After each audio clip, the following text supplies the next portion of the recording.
Hello student, आज आप મળીએ ઓબ્જેક્ટ આધારિત ખ્યાલ ચેપ્ટરને આગળ લઈ જઈએ। જે મેઇન ડેફિનેશનો હતી એ આપણે ચેપ્ટરના સ્ટાર્ટિંગ બે ભાગમાં પૂરી કરી નાખી છે। હવે આગળ જે ઓબ્જેક્ટના 4 ગુણધર્મ છે એની તરફ આપણે આગળ જઈએ। હવે એની અંદર છે એગ્રીગેશન અને કમ્પોઝિશન। તો એગ્રીગેશન કોને કહેવાય અને કમ્પોઝિશન કોને કહેવાય એના વિશે ભણવાનું છે। તો જ્યારે આપણે કોઈને ફ્રેન્ડ એક ઉદાહરણ સમજીએ। આપણે જ્યારે કોઈને ફ્રેન્ડ બનાવતા હોઈએ તો ફ્રેન્ડ તો આપણે ઘણા બધા હોય છે, પણ એમાં જે બેસ્ટ ફ્રેન્ડ હોય એ એક કે બે જ હોય છે। ધારો કે આપણે 10 ફ્રેન્ડ હોઈએ પણ એમાં આપણા જે બેસ્ટ ફ્રેન્ડ હોય એ બે જ હોય, તો બાકીના 8 જોડે આપણો સંબંધ કેવો હોય કે ના હોય તો બી આપણને કોઈ ફરક પડતો નથી, પણ બાકીના જે બે છે એમની સાથે આપણો કેવો સંબંધ હોય છે? અજોડ। તો આ એગ્રીગેશન અને કમ્પોઝિશન એ પણ બે ઓબ્જેક્ટના વચ્ચે કેવો સંબંધ છે એ દર્શાવતું હોય છે। તો હવે ચાલો જોઈએ એગ્રીગેશન અને કમ્પોઝિશન। એક હિન્ટ આપી દઉં, એગ્રીગેશન એટલે કેવું, જે પહેલાં 8 જોડે આપણો સંબંધ હતો તે, અને કમ્પોઝિશન એટલે કેવું કે જે બેની સાથે આપણો જે સંબંધ હતો ને તે।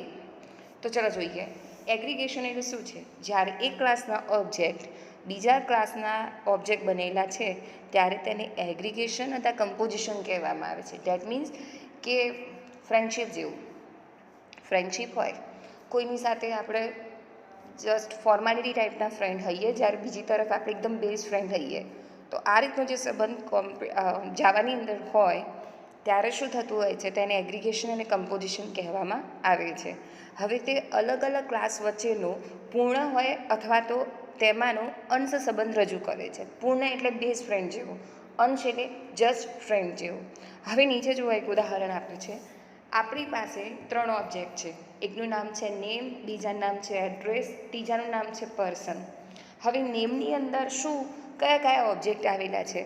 તો ફર્સ્ટ નેમ છે, મિડલ નેમ છે અને એનું લાસ્ટ નેમ છે।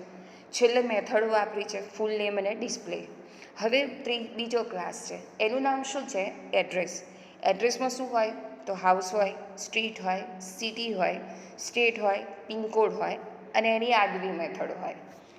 હવે ત્રીજો ક્લાસ જોઈએ। ત્રીજા ક્લાસનું નામ શું છે? પર્સન। હવે પર્સન પાસે શું હોય? તેનું નામ પણ હોય અને એડ્રેસ બી હોય। જરા નોટિસ કરો, 3 ક્લાસ છે, નેમ, એડ્રેસ અને પર્સન। તો નેમ અને એડ્રેસ એ બેના ઓબ્જેક્ટ પર્સન નામની અંદર જોડાયેલા છે, બરાબર? તો આ રીતની જે સ્થિતિ હોય એને આપણે એગ્રીગેશન અથવા કમ્પોઝિશનના નામે ઓળખીએ છીએ। હવે ચોપડીના ઉદાહરણ પ્રમાણે જઈએ તો ચોપડીએ મધરબોર્ડનું ઉદાહરણ આપેલું છે। તો મધરબોર્ડનો સમાવેશ ક્યાં થાય? તો સીપીયુની અંદર। ડેટ મીન્સ કમ્પ્યુટરનો એક ભાગ જ છે। ઓકે, સમજાઈ ગયું હશે? સો વોટ ઇઝ એગ્રીગેશન શું છે અને કમ્પોઝિશન શું છે? તો એગ્રીગેશન અને કમ્પોઝિશન શું છે? તો બે ક્લાસ વચ્ચેનો પૂર્ણ અથવા તેમાંનો અંશ સંબંધ રજૂ કરે છે। તો હવે આને ઉદાહરણ સાથે બતાવ્યું છે કે એગ્રીગેશન અને કમ્પોઝિશન કેવી રીતનું હોય। તો ચલો જોઈએ। એગ્રીગેશન એ બે ક્લાસ વચ્ચેના ભિન્ન સંબંધને રજૂ કરે છે। તો એગ્રીગેશન એ કેવો સંબંધ છે? ભિન્ન। તો કમ્પોઝિશન કેવો હશે? પૂર્ણ સંબંધ હશે। તો શું કહે છે? તો એગ્રીગેશનમાં કોઈ ક્લાસ કે જે ઓનર ક્લાસનો એક ભાગ છે, અહીંયા ઓનર એટલે મેઇન ક્લાસ। મેઇન ક્લાસ એટલે આપણો કયો ક્લાસ હોય? નેમ હોય, પર્સન હોય કે એડ્રેસ હોય? પર્સન એ આપણે શું કહેવાય? મેઇન ક્લાસ, કેમ કે પર્સનનું શું હોય? નામ પણ હોય અને એડ્રેસ બી હોય, એટલા માટે પર્સન ક્લાસ કેવો છે? આપણો મુખ્ય ક્લાસ, એટલે એનો ઓનર ક્લાસ બી કહેવાય। તે સ્વતંત્ર રીતે અસ્તિત્વ ધરાવે છે। આ આંશિક ક્લાસ ઓબ્જેક્ટનો કાર્યકાળ ઓનર ક્લાસથી નક્કી થતો નથી। ડેટ મીન્સ કે પર્સન ના હોય તો બી એ એની રીતે અલગ એનું અસ્તિત્વ ધરાવે છે, એટલા માટે એને એગ્રીગેશન કહેવાય છે। મેં તમને ઉદાહરણ આપ્યું હતું કે ફ્રેન્ડની અંદર આપણા જે 8 ફ્રેન્ડ હતા, જે જસ્ટ ફ્રેન્ડ છે, પણ આપણા બેસ્ટ ફ્રેન્ડ તો બે જ છે। હવે આરા 8 ફ્રેન્ડમાંથી એ પોતાનું એક અલગ જ અસ્તિત્વ ધરાવે છે। એ આપણા ફ્રેન્ડ ખરા, પણ એ આપણને છોડીને જઈ શકે છે। એ એમને બી ફેર નહીં પડે ને આપણને પણ ફેર પડતો નથી। તો એવા કિસ્સામાં એને શું કહેવાય? એગ્રીગેશન। આમાં ઉદાહરણ મધરબોર્ડનું આપ્યું છે કે મધરબોર્ડ જો કે કોમ્પ્યુટરનો એક ભાગ જ છે, પણ તે કમ્પ્યુટરથી સ્વતંત્ર એક ઘટક તરીકે અસ્તિત્વ ધરાવે છે। ડેટ મીન્સ સીપીયુમાંથી તમે મધરબોર્ડ અલગથી કાઢી શકો છો। અલગ રીતે જોડી શકાયેલું હોય છે, આપ જાણો છો. એવી રીતે એડ્રેસની વાત કરીએ તો એડ્રેસ એક ઓબ્જેક્ટ છે. આથી એડ્રેસ એ કોઈ એક જ વ્યક્તિ માટે હોય તે જરૂરી નથી. ધારો કે તમે ફ્લેટમાં રહેતા હોય તો આપણે ધારો કે એ નામનો ફ્લેટ લઈ લઈએ તો એ નામના ફ્લેટની અંદર કુલ 5 ઘર હોય તો એક જ એડ્રેસ 5 લોકો માટે હશે. એ બ્લોક એ 5 અલગ અલગ ઘર માટે હશે. હવે એમાંથી એક ઘર ખાલી થઈ જાય તો આ A1 નામના ફ્લેટને કોઈ અસર થતી નથી. કેમ? તો કેવો છે સંબંધ? ભિન્ન સંબંધ છે. એ અલગ અસ્તિત્વ ધરાવે છે. એ લોકો બીજા ફ્લેટમાં રહેવા જશે, એનાથી ફ્લેટ કંઈ જમીન દોસ્ત થઈ જશે નહીં. આ એનું ઉદાહરણ છે. તો વાત કરીએ કમ્પોઝિશનની. તો કમ્પોઝિશન એ બે ક્લાસ વચ્ચેનો કેવો સંબંધ છે? અજોડ, એક્સક્લુસિવ સંબંધ છે. કમ્પોઝિશન એક પ્રબળ કે મજબૂત પ્રકારનું એગ્રીગેશન હોય છે, મજબૂત પ્રકારનો સંબંધ છે. જેમ કે આપણે બેસ્ટ ફ્રેન્ડ જેવો. એ ના હોય તો આપણને તકલીફ પડે, આપણે રહી ના શકીએ, આપણે બધા સંબંધોથી વિમુખ થઈ જઈએ, એ ટાઈપનું. જેમ કે નેમ, કોઈ પણ વ્યક્તિ ઘર વગર રહી શકે છે પણ એના નામ વગર રહી શકતું નથી. નામ તો આપણું કેવું હોય કે આપણા મૃત્યુ પછી પણ નામ આપણું જીવતું રહે છે. દેટ્સ વાય નેમ અને આ પર્સન, આ બેનો સંબંધ કેવો હોય? અજોડ હોય. એને તમે દૂર કરી શકો નહીં. તમે નામ વગર ના રહી શકો. હા, તમે બદલાઈ શકો છો, નામ બદલી શકો છો, પણ નામ વગર રહી શકશો નહીં. રાઈટ? અને તમે જોયું હશે કે નામ બદલવામાં પણ ઘણા બધા તમારા ડોક્યુમેન્ટ્સ ફોર્મેટિંગ બધા કરવા પડે, ત્યારે તમને નામ બદલવા દેવામાં આવે છે. તો હવે આ શું કહે છે? તો જેમાં આંશિક ક્લાસનો કાર્યકાળ ઓનર ક્લાસના અસ્તિત્વના આધારિત હોય છે. જો એકત્ર ક્લાસ એટલે એગ્રીગેશન એટલે આપણો પર્સન નામનો ક્લાસનો ઓબ્જેક્ટને દૂર કરવામાં આવે તો તેનો આંશિક ઓબ્જેક્ટ પણ નષ્ટ થશે. પર્સન ક્લાસનો કોઈ પણ ઓબ્જેક્ટ ડિલીટ કરવામાં આવે તો નેમ ક્લાસનો ઓબ્જેક્ટ પણ નષ્ટ થશે. આને કહેવાય કમ્પોઝિશન. જો વ્યક્તિ મૃત્યુ પામે તો નેમનું કોઈ અસ્તિત્વ રહેતું નથી. આપણે એનું તમને ખ્યાલ હોય તો તમારે મરણનો દાખલો રજૂઆત કરવો પડે. શા માટે? કે આ વ્યક્તિ મૃત્યુ પામી છે, એટલા માટે એને કમ્પોઝિશન કહેવાય. હવે કમ્પોઝિશન એ એગ્રીગેશન વિશે તમને બરાબર ખબર પડી ગઈ હશે. એગ્રીગેશન એટલે કેવો સંબંધ હોય? ભિન્ન હોય. અને કમ્પોઝિશન એટલે કેવો હોય? અજોડ હોય. હવે આ બેને દર્શાવવામાં કેવી રીતે આવે છે? તો જો આ એગ્રીગેશનને ખાલી ડાયમંડથી દર્શાવવામાં આવે છે, જ્યારે કમ્પોઝિશનને ભરેલા ડાયમંડના ચિહ્નથી દર્શાવવામાં આવે છે. યાદ રહેશે, કમ્પોઝિશન ભરેલો હીરો હોય, જ્યારે એગ્રીગેશન એ ખાલી ડાયમંડથી દર્શાવવામાં આવે છે. યાદ રહેવું જોઈએ. બોર્ડની અંદર મેક્સિમમ આ પ્રશ્ન પૂછાયો છે કે કમ્પોઝિશન કેવી રીતે દર્શાવવામાં આવે છે? તો કમ્પોઝિશન એ ભરેલો હીરો અને એગ્રીગેશન એ ખાલી હીરો. એગ્રીગેશન એટલે કેવો સંબંધ? ભિન્ન સંબંધ. કમ્પોઝિશન એટલે કેવો સંબંધ? અજોડ સંબંધ. ઉદાહરણ તરીકે પર્સન અને નેમ. પર્સન મૃત્યુ પામે તો નામનું અસ્તિત્વ રહેતું નથી, પણ જો પર્સનની ઈચ્છા હોય તે પ્રમાણે તે એડ્રેસ બદલી શકે છે. તમે ગામમાંથી સિટીમાં જાઓ છો, સિટીમાંથી કોઈ બીજા રાજ્યમાં જાઓ છો, બીજા રાજ્યમાંથી તમે બીજી કન્ટ્રીમાં પણ જઈ શકો છો. એનાથી વ્યક્તિનો કોઈ સંબંધ હોતો નથી. હવે એક ઇમ્પોર્ટન્ટ મેટર છે, અહીંયા ધ્યાન રાખજો. કોઈ ક્લાસ જ્યારે અન્ય ક્લાસના ઓબ્જેક્ટ ધરાવતો હોય તેને ઓનર અથવા પૂર્ણ ક્લાસ કહેવાય છે. મુખ્ય ક્લાસ કોણ છે? તો પર્સન. એ બીજા ક્લાસના ધરાવે છે. અથવા તેને એકત્ર ક્લાસ પણ કહેવાય. એકત્ર એટલે જે જગ્યાએ બધું ભેગું થયું હોય તે. જે ક્લાસ ઓનર ક્લાસમાં સમાવેલ હોય તેને સબ્જેક્ટ ક્લાસ અથવા આંશિક ક્લાસ અથવા પાર્ટ ક્લાસ અથવા એકત્રિત ક્લાસ તરીકે ઓળખવામાં આવે છે. એકત્રિત અને એકત્ર બે અલગ કહેવાય મિનિંગ. બરાબર? તો અહીંયા જોઈએ તો અહીંયા ઓનર ક્લાસ કોણ છે? પર્સન. તો પછી એનો સબ્જેક્ટ ક્લાસ કોણ થઈ જાય? નેમ અને એડ્રેસ. રાઈટ? અહીંયા પૂર્ણ ક્લાસ કોણ છે? પર્સન. એકત્ર ક્લાસ કોણ છે? પર્સન. પણ અહીંયા આંશિક એટલે પાર્ટ ક્લાસ કોણ છે? તો નેમ અને એડ્રેસ.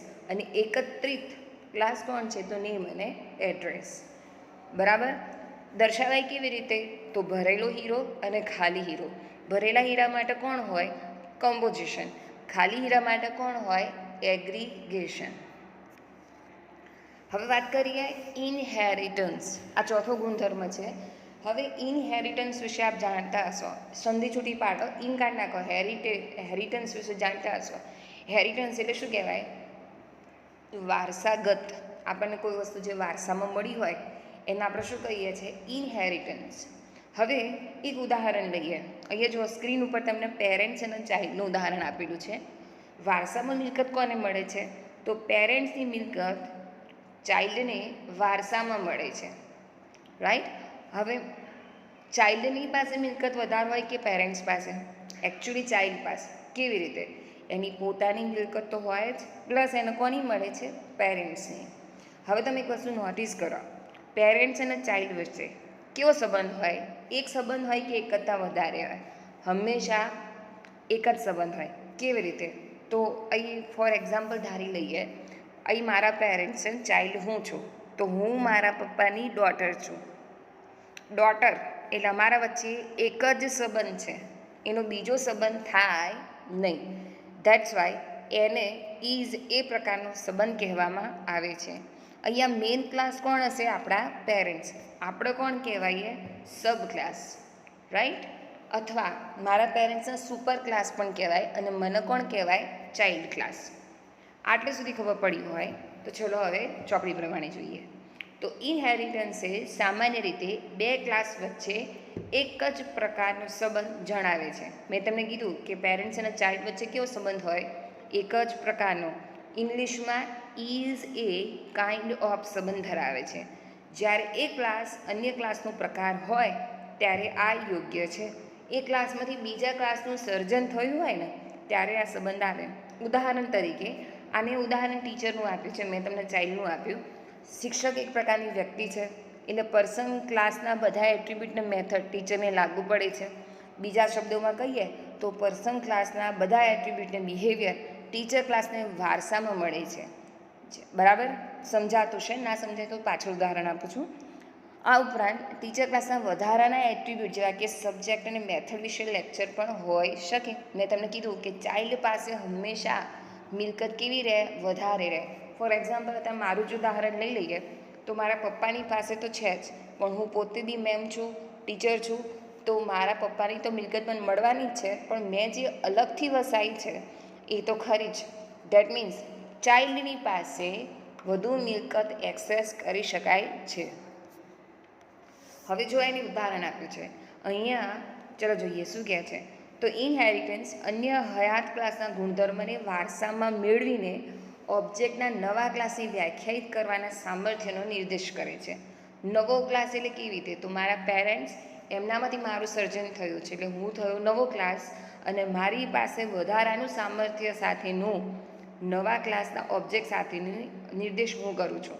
ચલો, ઓબ્જેક્ટ આધારિત પરિભાષામાં નવા ક્લાસને સબ ક્લાસ કહેવાય અથવા ચાઇલ્ડ ક્લાસ કહેવાય અથવા ડિરાઇવ્ડ ક્લાસ કહેવાય. અને જે હયાત ક્લાસ હોય એને સુપર કહેવાય અથવા પેરેન્ટ્સ કહેવાય અથવા બેઝ ક્લાસ કહેવાય. બેઝ એટલે મુખ્ય, રાઈટ. હવે આ બે નીચે ઉદાહરણ આપ્યું છે જોવા, તો તમે એને કેવી રીતે ઓળખશો? તો સૌથી પહેલાં પર્સન જોવા અને ટીચર જોવા. તો એક ટીચર એ પર્સન હોય, ડેટ મીન્સ હું પર્સન તો છું જ, પણ એમાંય હું ટીચર છું. તો પર્સન ક્લાસની કઈ ખાસિયતો છે? તો જોજો, નેમ હોય, સિટી હોય, જેન્ડર હોય, બર્થડેટ હોય અને પ્રોફેશન્સ હોય. તો ટીચરના આ બધું હોય કે ના હોય? હોય જ. પણ ટીચરમાં વધારાની ખાસિયત શું છે? તો ટીચર એ શું કામ કરતું હોય? ભણાવવાનું. તો ભણાવવા માટે એને ગમે તે સબ્જેક્ટમાં શું આવવી જોઈએ? માસ્ટરી. તો એનું સબ્જેક્ટ બી આવ્યું. અને દરેક ટીચરના સેલરી શેના દીઠ થતી હોય? લેક્ચર દીઠ. તો એની વધારાની મેથડો શું આવી? લેક્ચર. એટલે ટીચર પાસે ગુણધર્મ કયા હોય? તો નેમ હોય, સિટી હોય, જેન્ડર હોય, બર્થડેટ તો હોય જ, પ્લસ વધારાના શું મળે છે? તો સબ્જેક્ટ અને લેક્ચર. તો આ બેના વચ્ચે કયો સંબંધ કહેવાય? ઇનહેરિટન્સ. હવે ઇનહેરિટન્સ ઓળખાય કેવી રીતે? તો તીર જેવું જે ચિહ્ન દેખાય છે, તીર, ખાલી તીર.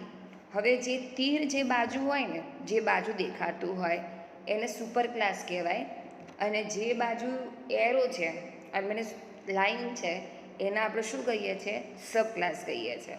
તો હવે ઉદાહરણ પ્રમાણે જોઈએ તો જે પર્સન ક્લાસ છે એને સુપર ક્લાસ બી કહેવાય, પેરેન્ટ્સ બી કહેવાય ને બેઝ કહેવાય. બેઝ એટલે મુખ્ય ક્લાસ. અને અહીંયા જે ટીચર ક્લાસ છે, ટીચર ક્લાસને આપણે શું કહીશું? તો ટીચર ક્લાસને આપણે કહીએ ચાઇલ્ડ ક્લાસ બી કહેવાય, સબ ક્લાસ બી કહેવાય અને ડિરાઇવ ક્લાસ બી કહેવાય. મેં તમને કીધું એ પ્રમાણે કોની પાસે મિલકત વધારે હશે? તો ટીચર ક્લાસ પાસે મિલકત વધારે છે. શા માટે? તો પર્સન ક્લાસની બધા એટ્રીબ્યુટ મેથડ એ બધી ટીચર પાસે હોય ને હોય જ, રાઈટ. આઈ હોપ તમને આ બધું સમજાતું હશે. તો ઇનહેરિટન્સ કેવા પ્રકારનો સંબંધ હોય? ઇઝ એ પ્રકારનો સંબંધ. એમાં જે મેઇન ક્લાસ હોય એની બાજુ એરોની નિશાની હશે, સુપર ક્લાસ બાજુ, બરાબર. સુપર ક્લાસને કયા નામથી ઓળખાય? તો સુપર ક્લાસ કહેવાય, પેરેન્ટ્સ કહેવાય અથવા બેઝ કહેવાય. અને જે પછીનો નીચેનો ક્લાસ હોય એનું શું કહેવાય? સબ ક્લાસ કહેવાય, ચાઇલ્ડ કહેવાય અથવા ડિરાઇવ્ડ કહેવાય. અહીંયા એક મેં ઉદાહરણ આપ્યું છે કે તમારું જે ચાઇલ્ડ હોય એને ડિરાઇવ્ડ ક્લાસ કહેવાય અને જે પેરેન્ટ્સ હોય એને શું કહેવાય? બેઝ ક્લાસ કહેવાય. હવે ચલો આગળ જઈએ. ઇનહેરિટન્સના પ્રકાર આપેલા છે. પહેલું આગળ જે ભણ્યા એ સિંગલ ઇનહેરિટન્સ હતું. આને મલ્ટી લેવલ કહેવાય. મલ્ટી લેવલ પર કહેવાય, મલ્ટિપલ બી કહેવાય. ચલો જોઈએ કેવી રીતે છે. તો સર્વસામાન્ય નિયમ એ ઇનહેરિટન્સનું બીજું નામ છે અથવા એક સંબંધ છે. સંબંધો કહેવાય જ કેવા પ્રકારનું? તો ઇઝ એ પ્રકારનું. બે ક્લાસમાંથી જ્યાં એક ક્લાસ બીજા ક્લાસની વિશિષ્ટ આવૃત્તિ છે. મેં તમને ક્લાસ શબ્દ આવ્યો, જ્યારે આગળ એગ્રીગેશન કમ્પોઝિશનમાં શું હતું? ઓબ્જેક્ટ હતા. જ્યારે અહીંયા શું છે? આખો ક્લાસ. તો શું કહે છે? તો બે ક્લાસમાંથી જ્યાં એક ક્લાસ બીજા ક્લાસની વિશિષ્ટ આવૃત્તિ હોય તેની વચ્ચેના સંબંધનો તે નિર્દેશ કરે છે. સુપર ક્લાસમાં સામાન્ય એટ્રીબ્યુટ અને મેથડને વ્યાખ્યાયિત કરવામાં આવે છે. સબ ક્લાસ એ વધારાના એટ્રીબ્યુટ અને મેથડ સાથેની વિશિષ્ટ આવૃત્તિ છે. હવે નીચે જો આપેલું છે, અમુક સમયે વિવિધ ક્લાસ વચ્ચે ઇનહેરિટન્સનો આદર્શ પદાનુક્રમ હોઈ શકે. હવે આમાં આ જ ઉદાહરણમાં આપણે ઘરનું ઉદાહરણ મૂકીએ. પર્સનની જગ્યાએ લઈ લો ગ્રાન્ડફાધર આપણા, એના પછી એમ્પ્લોયમાં આપણા પેરેન્ટ્સ મૂકી દો અને ટીચરમાં કોણ હશું? આપણે ચાઇલ્ડ. એને કેવું કહેવાય? તો મલ્ટી લેવલ ઇનહેરિટન્સ, રાઈટ. આપણા દાદા મેન કહેવાય. આપણા પપ્પા આપણા દાદા પાસેથી મિલકત લેશે અને આપણે એ બેની મિલકત આપણે એક્સેસ કરીશું. હવે ચોપડીના ઉદાહરણ પ્રમાણે જોઈએ તો ચોપડીમાં જો આપ્યું છે પર્સન એ ક્લાસ, એનો સબ ક્લાસ કોણ? એમ્પ્લોય, એનો સબ ક્લાસ કોણ? ટીચર. હવે એરો કઈ બાજુ હશે? જે જગ્યાએ સુપર ક્લાસ અથવા બેઝ અથવા મેઇન ક્લાસ હશે એ બાજુ એરો હશે. જરા નોટિસ કરો. પર્સન મેઇન છે એટલા માટે એ બાજુ છે. એમ્પ્લોય હોય તો એમ્પ્લોય બાજુ એરો છે અને છેલ્લે કોણ હોય? ટીચર. તમને ખ્યાલ હોય તો ટીચર્સની પ્રોફાઇલ તૈયાર કરવામાં આવે છે. તો એની અંદર અમારી આ બધી જ વિગતો અમારે ફૂલફિલ કરીને આગળ એમ્પ્લોયની પ્રોફાઇલ જ્યાં તૈયાર થતી હોય ત્યારે અમારે આ બધું દર્શાવવાનું હોય છે. તો આ પ્રકારનું જે હોય પદાનુક્રમ ઇનહેરિટન્સ, એને આપણે શું કહીએ છીએ? એવા પ્રકારને શું કહીએ છીએ? Multi level inheritance. I hope તમને બધી જ ખબર પડી હશે. ચેપ્ટર નંબર 6 આપણું જે હતું અહીંયા આપણે એને પૂરું કરીએ છીએ. ચેપ્ટર નંબર 6 આમ જોઈએ તો બહુ જ ઇઝી છે, સાવ સરળતાથી ખબર પડી જાય એવું છે. તમારા વધુ ઇન્ફોર્મેશન માટે થઈ મેં અમુક ઉદાહરણો આપણા ચેપ્ટરમાં અહીંયા એડ કરેલા છે. પાછળ કન્ટિન્યુ જોશો તો તમને ખ્યાલ આવી જશે કે ઓબ્જેક્ટ કોને કહેવાય, મેં કઈ કઈ ડેફિનેશનો હતી એ તમારા રિવિઝન માટે થઈ મેં પાછળના ભાગમાં મૂકેલી છે. રિવિઝન માટે જોવાનું ભૂલતા નહીં. ચલો.